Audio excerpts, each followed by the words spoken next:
Fala galera, estamos começando mais um vídeo com listas, Zirpolistas, deixar esse nome, vai continuar, é o jeito. Nesse aqui, as maiores vendas da história do futebol do Nordeste. E é real, dólar, euro, não é muito fácil converter não, mas a turma dá um jeito.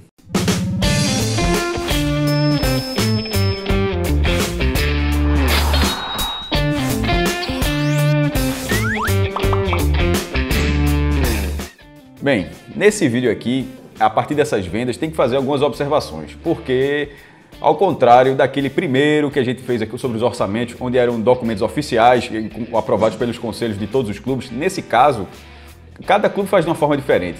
E cada clube trata uma venda de forma diferente, ou seja, algumas vendas você tem acesso aos números oficiais, outras a partir de especulações, outras a partir da imprensa, outras aparece um trecho no balanço oficial do dia seguinte, ou seja, é uma colcha de retalhos. Por isso, eu sempre faço questão de, nesse levantamento, eu trato como uma grande curiosidade, porque na prática é muito difícil você ter ao pé da letra quanto vale cada jogador. Até porque, algum tempo depois, você descobre que alguns percentuais eram um pouquinho de nada diferente. E aí, meu amigo, muda completamente, sobretudo se a moeda estiver valorizada, né? Sobre essas vendas, eu trato, na verdade, como vendas milionárias, a partir do plano real. Por quê? O Brasil já teve 200 mil moedas, mas desde 1º de julho de 94 o real está em vigor e a partir disso eu fui fazendo levantamento de quantas vendas nesse contexto já tinham passado de R$1 milhão. Veja só, o que é curioso é porque lá no começo do plano real, o real valia mais do que o dólar. Então por isso existe nessa conta até jogadores que saíram por $1 milhão, mas não saíram exatamente por R$1 milhão. Mas eu considerei. Outra ressalva importante é que hoje em dia muitas vendas internacionais são feitas em euros. Só que essa moeda, a moeda europeia, ela só foi criada em 99. Então assim, esses 5 anos ia ser difícil bastante você calcular. Então, por isso, eu só tabelei em reais e em dólares. Ou seja, quando tem uma venda em euro, eu converto para essas moedas. Beleza? Seguindo essa lógica, se você ainda estiver até aqui, bora lá. Até hoje, 95 jogadores já deixaram o futebol do Nordeste por pelo menos R$1 milhão, ou de reais ou de dólares. Comparado com o Sudeste, obviamente o número não deve ser tão grande. Porém, a década atual mostra que cresceu a saída de jogadores e também o quanto cada um saiu. Ou seja, esse mercado se expandiu e é muito importante porque, obviamente, para os clubes é uma das principais fontes de receita. Entre essas 95 vendas estão envolvidos 14 times de 7 estados. Até hoje, só Piauí e Sergipe nunca conseguiram emplacar uma venda desse porte. Apesar de 14 clubes parecer ser um número abrangente, na prática não é não, porque 63 das 95 vendas estão concentradas entre Bahia, Vitória e Sport. Não por acaso, esses 3 clubes têm todas as vendas do Top 10, que é o que a gente vai falar aqui primeiramente. Nesse Top 10 a gente vai listar os jogadores do 10º para o 1º lugar. Na 10ª colocação, Marinho do Vitória. Quem lembra da atuação de Marinho no Brasileiro arrebentou em 2017 e se você colocar o número bruto, seria a maior venda da história do Nordeste. Marinho saiu para o futebol chinês por R$17 milhões. É bronca, Changchun e Atai. Meu amigo, se não for isso, meu Deus do céu, paciência. Só que desses R$17 milhões, o Vitória teve direito a 8,5. E aí é algo muito importante. Nesse levantamento inteiro sobre as vendas, eu, Cássio, porque você pode considerar diferente, outro jornalista pode considerar diferente, o clube pode considerar diferente, mas nesse levantamento aqui, eu só considerei o que o clube teve direito. Porque, se você, como é esse caso, você vendeu 17 milhões, mas só teve direito a 8,5. Aí, de repente, pense num time que vendeu por 11 e teve direito a 9. O que é que valeu mais? Valeu esse, porque o clube, que é o que o torcedor defende, teve uma receita maior. E nesse caso de Marinho, com 8,5 milhões, que foi o que o Vitória arrecadou, 10ª colocação. Na 9ª colocação, também do Vitória, Nadson. Lembra dele? Que jogou até no futebol pernambucano, já no final da carreira, por aqui ficou conhecido como nada de gol. Mas no Vitória meteu os golzinhos. Jogou até na seleção brasileira. Foi o último jogador do Vitória a defender a seleção brasileira. Em 2003, Nadson foi para o futebol sul-coreano por R$8,6 milhões. Naquele momento era uma das maiores vendas do futebol da região. E ele era uma promessa muito grande, mas não evoluiu tanto tecnicamente depois disso. Seguindo, na 8ª colocação, o Vitória é uma fábrica, assim, nos anos 90, aquele Vitória de 93, ali, quando construiu o CT, virou uma fábrica de jogadores. Tá lá, Adailton, zagueiro, foi pro futebol francês, e o Vitória sempre teve esse canal pro futebol europeu muito grande, muito maior do que os rivais, tanto o Bahia quanto rivais de outros estados. E nesse caso, o Adailton rendeu R$9,4 milhões ao Vitória. Ou seja, um ano depois. Veja o quanto o Vitória teve de dinheiro naquela época. No ano seguinte, o Vitória vendeu Kleber Santana por R$9.451.000. Isso é muito louco porque o Vitória tinha comprado há 1 ano e meio, 2 anos, Kleber Santana do Sport. Tinha pago R$1,5 milhão. Olha o tamanho da valorização que ele teve nesse período. Ele saiu valorizado do Sport, jogou a Série B de 2003 pelo Sport, foi para o Vitória, jogou um pouco, daí já foi para o mercado asiático, que é importante desse caminho, e o Vitória fez uma revenda gigantesca. Na 6ª colocação, outro rubro-negro, mas, meu amigo, finalmente não é do Vitória, André do Sport. E aí vale uma ressalva muito importante. Quando André foi vendido para o Grêmio, em 13 de março, ele custou 2,5 milhões de euros. Existem vários sites de conversão. O que eu sempre usei para esse levantamento, naquele dia apontou 9,8 milhões de reais. Algumas fontes deram André por 10 milhões. Mas para ser justo, porque todos os outros eu usei o mesmo cálculo, então André entra aqui por 9,8 milhões de reais, que foi tudo que o Sport teve direito naquela venda, a segunda maior da história do clube. Na quinta colocação, um pouquinho acima, do Cearense, que saiu do Vitória para o Kashiwa Reysol do Japão por 9 milhões e 841 mil reais. O que é interessante é que ele também tem defendido a seleção brasileira no mesmo ano de Natson, mas o Vitória segurou um pouco. Dudu Cearense chegou a jogar a Copa das Confederações. Jogar não, né? Porque ele foi convocado, nunca tinha jogado na seleção brasileira, foi para a Copa das Confederações, também não entrou lá, então ele é um cara que já disputou uma Copa das Confederações sem nunca ter entrado em campo. Para mim vale. Da quinta colocação, agora a gente vai para a terceira colocação. A turma sabe contar, minha amiga, mas é porque tem um empate aí entre 10 milhões de reais, entre Diego Souza, do Sport, e Gabriel Paulista, do Vitória.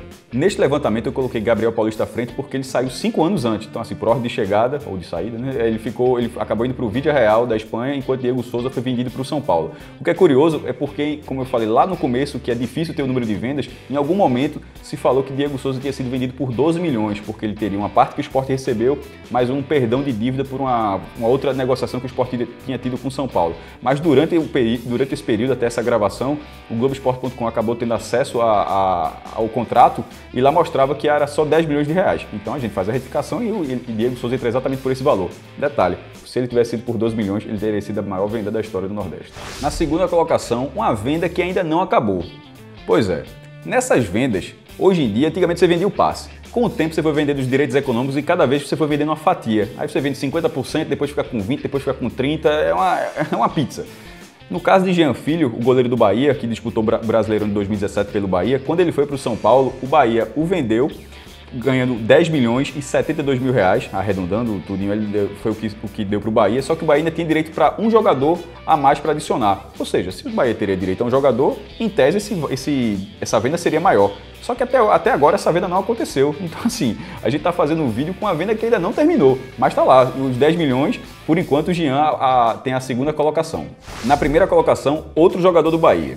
Em 2015, Bruno Paulista foi jogar os Jogos Pan-Americanos com a seleção brasileira. Pouca gente sabe, mas de vez em quando o Brasil joga isso aí. Quando ele voltou, o Bahia o vendeu para o Sport. No caso, o time português acabou pagando 10 milhões e 129 mil reais. Já são 3 anos e essa venda ainda não foi quebrada. O curioso é que o Bahia vendeu na ocasião 80% dos direitos econômicos, ou seja, essa venda acabou sendo maior, mas o que o Bahia tinha direito, repito, foi esse valor. E o que é interessante é que a venda aconteceu 6 meses depois do contrato ter sido renovado. Ou seja, o Bahia podia ter perdido o jogador, acabou renovando o contrato, que na ocasião seria de 2015 a 2018, e apareceu um comprador para pagar uma diorama dessa. Enfim, lembrando que o Bahia, 2 anos depois, venderia outro jogador por 10 milhões, então foi um período de reestruturação financeira baseado em vendas importantes. Passado esse top 10, vale listar também outras vendas importantes de clubes tradicionais da região, até porque tiveram vendas expressivas. O Náutico, em 2013, vendeu Douglas Santos por 4 milhões e meio para o Granada da Espanha. Não foi exatamente para o Granada, não. Ele vendeu para um grupo de empresários que o colocou no Granada e de lá ele perambulou um pouco e acabou até voltando para o Brasil. Douglas Santos, aquele mesmo campeão olímpico pela seleção brasileira em 2016. Só que em 2013, Douglas Santos foi convocado para a seleção brasileira principal e o Náutico não tinha um jogador convocado para a seleção desde a década de 60. Mais recentemente, o Náutico também teve a venda de Eric por 2,8 milhões de reais, que é a segunda maior do clube. Ainda no Recife, mas ali para as bandas do Arruda, a gente tem o Santa Cruz com algumas vendas milionárias, entre elas a sendo a maior, João Paulo. O que é curioso é que Santa Cruz, quando vendeu o João Paulo para o Botafogo, o Santa Cruz ficou com 40% do jogador. Ou seja, e João Paulo até acabou tendo um bom desempenho no Botafogo. Se essa venda sair de lá, esse número de 3 milhões pode aumentar bastante. E aí, se isso acontecer, para ser justo, essa venda cresceria no ranking, porque, obviamente, foi um dinheiro que o clube recebeu. Outras vendas interessantes foi a de Gilberto, herói do título pernambucano em 2011, que foi vendido para o Inter. O Inter demorou demais para pagar aquilo ali. E mais recentemente, Raniel para o Cruzeiro, que arrebentou no Cruzeiro de Belo Horizonte em 2017. E até a gravação desse programa, o Santa ainda tinha 30%. No Ceará, o Vozão tem a sua venda máxima do mesmo tamanho do Santa, 3 milhões de reais. O que é curioso é que foi Sandro Manuel que tinha jogado no Santa, mas tinha feito um desempenho ok, fez até um gol na final do Pernambucano em 2013, mas nada que você imaginasse, quando chegou essa informação aqui no Recife, que Sandro Manuel estava saindo por 3 milhões de reais, surpreendeu. Quem pagou foi o Al Tawon, ou algo próximo a isso, da Arábia Saudita. Essa venda aconteceu em 2015 e também em 2015 foi justamente a segunda maior venda do Ceará, Ederson, que foi para o Kashiwa Reysol do Japão. Ou seja, nesse ano o Ceará até que botou um dinheirinho na conta. Não por acaso foi o único que deu a Copa do Nordeste, meu amigo, as coisas estão interligadas. Só não vê quem não quer. Terminando o G7, aparece o Fortaleza com Osvaldo, que quando a gente estava gravando voltou para lá, depois de ser vendido em 2009, quase uma década depois, pois volta de volta a Fortaleza, mas quando ele saiu por R$1.200.000. Outros clubes já tiveram vendas milionárias, como o ABC, o Asa de Arapiraca, o Campinense, o único da Paraíba, o CRB, o Porto de Caruaru, que quando tinha Rômulo jogava no Vasco, foi vendido para o Spartak da Rússia, e o Porto aqui caladinho na dele ganhou R$5 milhões. Na ocasião foi a maior venda da história de Pernambuco. E de tudo isso aqui, a última curiosidade é sobre o Corinthians de Alagoas. Já ouviu falar? Muita gente nem lembra, pois o Corinthians de Alagoas, ou o Corinthians alagoano, para ser mais preciso, já teve 3 vendas milionárias. Uma delas, Pepe.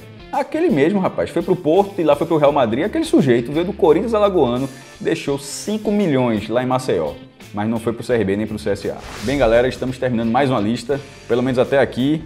Tomara que apareçam novas vendas que para futuramente fazer esse vídeo, até para quebrar o recorde, arrumar um dinheirinho aí, melhorar um CT, dar uma repaginada no estádio, formar um time mais forte e vamos ver quem vai quebrar o recorde. Mas até lá você pode se inscrever no canal, pode compartilhar, pode curtir o vídeo e dar uma força para a turma. Valeu, um abraço.